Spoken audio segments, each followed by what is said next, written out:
नमस्कार, मेरा नाम है डॉक्टर पूरू धवन और आज की इस वीडियो में आपको बताऊंगा वो मेडिसिन्स जो आपने पूरी तरह से अवॉइड करनी होती हैं। किडनी फेलियर जब किसी की होती है तब हमारी किडनी की फंक्शनिंग कम होनी शुरू हो जाती है। तो जितनी भी नेफ्रोटॉक्सिक यानी किडनी को नुकसान पहुंचाने वाली मेडिसिन्स होती हैं वो एक किडनी फेलियर पेशेंट को मना होती है। चाहे आपके यूरिन में प्रोटीन आ रहा हो, चाहे आपका क्रिएटिनिन बढ़ा हुआ हो, अगर आपकी किडनी में ज़रा सा भी नुकसान हो रहा है तो जो मेडिसिन मैं आपको बताने वाला हूँ वो आपने पूरी तरह से बंद रखनी है। मगर दिक्कत क्या है कि इन मेडिसिन की लिस्ट बहुत बड़ी होती है।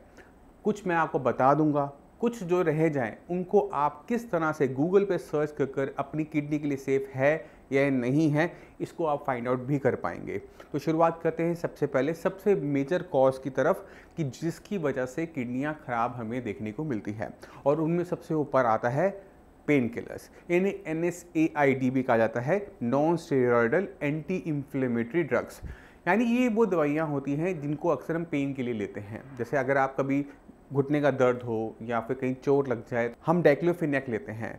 ये जो डाइक्लोफिनेक सॉल्ट है ये एक हेल्दी पेशेंट तो ले सकता है, एक हेल्दी पर्सन तो ले सकते हैं, मगर अगर आपकी किडनी खराब हो रही है या हो चुकी है, अगर आप डाइक्लोफिनेक लेंगे तो चांसेस क्या होते हैं कि इस डाइक्लोफिनेक की वजह से क्रिएटिनिन बहुत तेजी से बढ़ेगा। क्यों?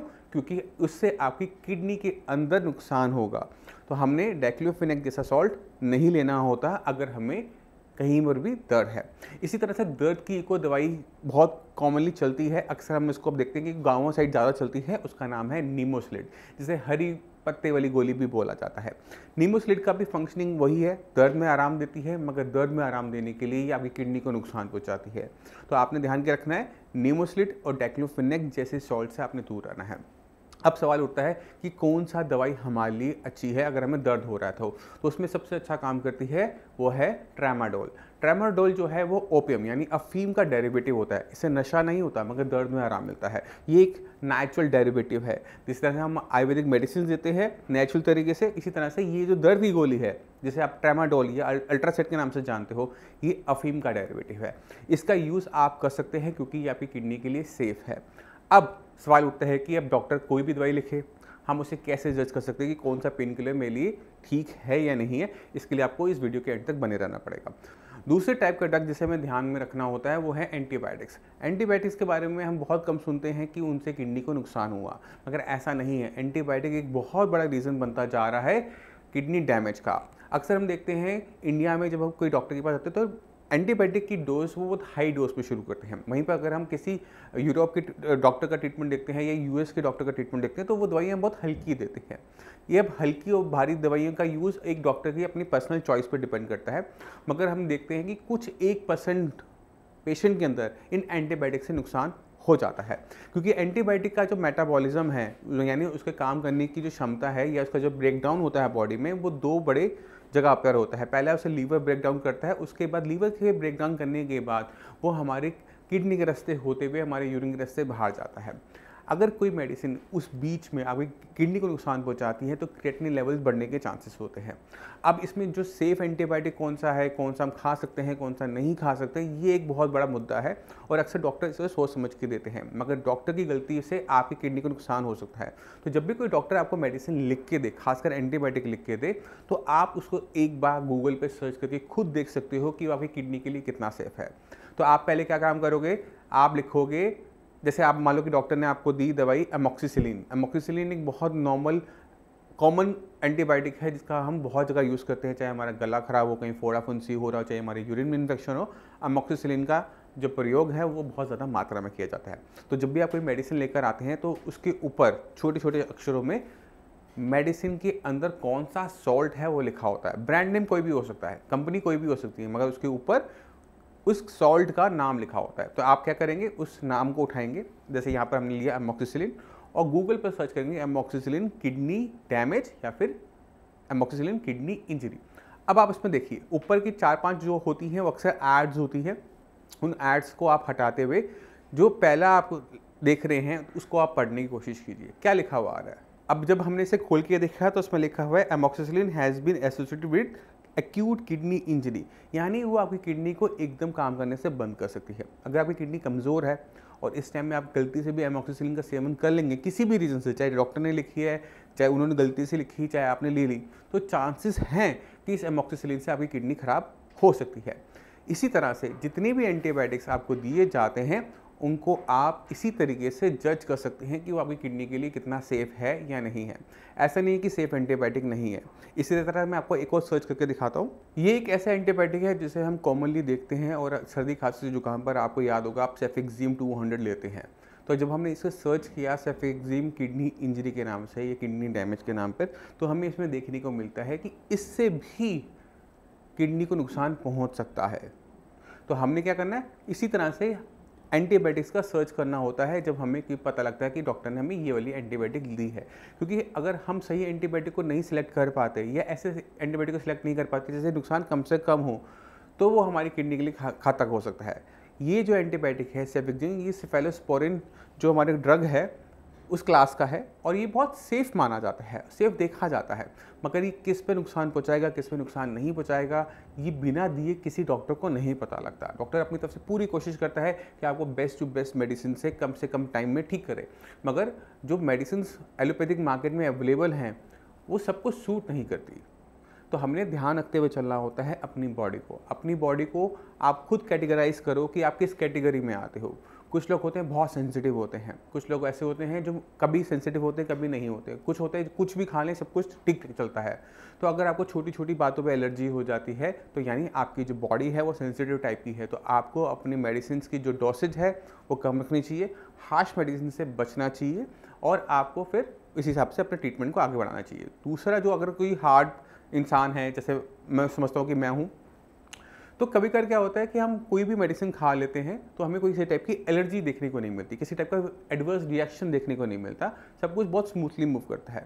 तो आपको अपनी बॉडी को कैटेगराइज करते हुए डोसेज को रखना होता है। इसलिए डॉक्टर आपसे पूछता है कि आपको एलर्जी तो नहीं हो रही, क्योंकि उससे थोड़ा बहुत आइडिया मिल जाता है कि आपकी बॉडी किस टाइप की है। अगर आप बार बार बीमार पड़ते हैं, बार बार आपको स्किन एलर्जीज होती हैं, बार बार आपको रिएक्शंस होते हैं, यानी सेंसिटिव टाइप के हैं। अब हम एक और एंटीबायोटिक के बारे में बात करते हैं जो मैक्सिमम किडनी फेलियर पेशेंट को लेना पड़ता है जब उनको यूटीआई होता है, वो है नाइट्रोफुरेंटोइन।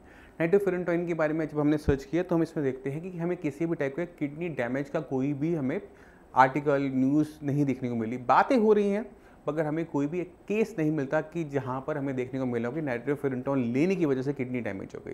यानी जो नाइट्रोफुरेंटोइन है वो एक किडनी फेलियर का पेशेंट ले सकता है, मगर नाइट्रोफुरेंटोइन की जो हम यूज़ है वो अक्सर हम यूटीआई के अंदर करते हैं। तो आपको देखना पड़ेगा कि आपको कौन सी बीमारी है, उस बीमारी के लिए कौन सा ड्रग मेरे लिए सही रहेगा और किस मात्रा में रहेगा। तो अक्सर हम ये काम डॉक्टर पर छोड़ते हैं कि डॉक्टर हमें लिख के देता है कि आपने इतनी मात्रा में ये दवाई लेनी है या इतनी मात्रा में ये लेनी है। आप एक बार उसको ज़रूर गूगल पे सर्च करके देख लीजिए कि कहीं डॉक्टर से की हुई गलती आपको भारी ना पड़े। इसमें कोई भी खराबी नहीं है, कोई डॉक्टर बुरा नहीं मानता। डॉक्टर हद से हद क्या करेगा, अपनी गलती मानते हुए उसे चेंज कर देगा, या कम से कम आपको पता होगा कि इसको लेने के बाद मेरे जो लेवल्स हैं, क्रिएटिनिन लेवल्स हैं वो बढ़ सकते हैं, तो आप मेंटली प्रिपेयर्ड रहेंगे। तो इससे हमें ये फ़ायदा होता है। तो कोई भी मेडिसिन, खासकर एलोपैथिक मेडिसिन के, ये हमें साइड इफेक्ट्स देखने को मिलते हैं और इनसे हमें बचते हुए चलना पड़ता है। अगर आप हेल्दी हैं, किडनी को कभी कोई नुकसान नहीं हुआ, तो भी हम मेडिसिन की डोसेज पर ध्यान देते हुए अपने आप को किसी भी टाइप के साइड इफेक्ट से बचा सकते हैं। और जब भी कभी आप एंटीबायोटिक हैवी डोज में लेना पड़ जाए, किसी टाइप का एक्सीडेंट हो जाए, कुछ हो जाए, तो जब आपके एंटीबायोटिक्स बंद हो जाएं तो उसके बाद अपने यूरिन के टेस्ट आप करवाते रहिए। क्योंकि अगर आपकी किडनी को किसी भी टाइप का डैमेज हुआ होगा किसी भी एंटीबायोटिक की वजह से, तो क्रिएटिनिन बहुत टाइम बाद बढ़ेगा, बट पहले यूरिन के अंदर प्रोटीन आना स्टार्ट होगा, जो कि इनिशियल साइन एंड सिम्टम देता है कि किसी टाइप का नुकसान मेरी किडनी को दवाई लेने से हुआ है। तो ये अगर थोड़े से प्रिकॉशंस हर कोई सीख जाता है, समझ जाता है और उन पर ध्यान देता है, तो वो किडनी बीमारी से या तो बच जाता है, या अगर हो भी जाए तो उसके लिए वहाँ से उसका मैनेजमेंट करना आसान होता है। तो मैं उम्मीद करता हूँ इस वीडियो से आप काफ़ी कुछ समझ गए कि जब हम कोई भी मेडिसिन लें तो किन किन चीज़ों का ध्यान रखना है और कैसे हमने उसको पहचानना है कि वो मेरी किडनी के लिए सेफ़ है या फिर वो नहीं है।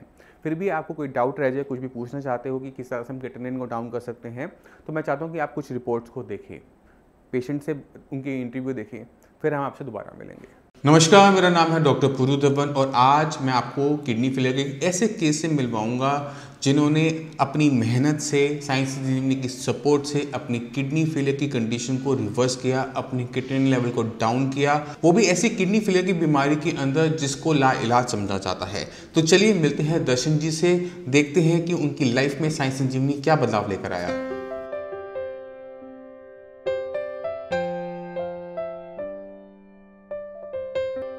उनको 2017 के अंदर पता लगा था उनको ऐसी प्रॉब्लम है किडनी की। इनका मेनली जो था, इनको 2004 में हार्ट की प्रॉब्लम थी, तो 2004 में इनका एंजियोग्राफी वगैरह हुई थी, तो इनकी ब्लॉकेज वगैरह आई थी, तो उससे ये रेगुलर मेडिसिन 2004 से खा रहे थे।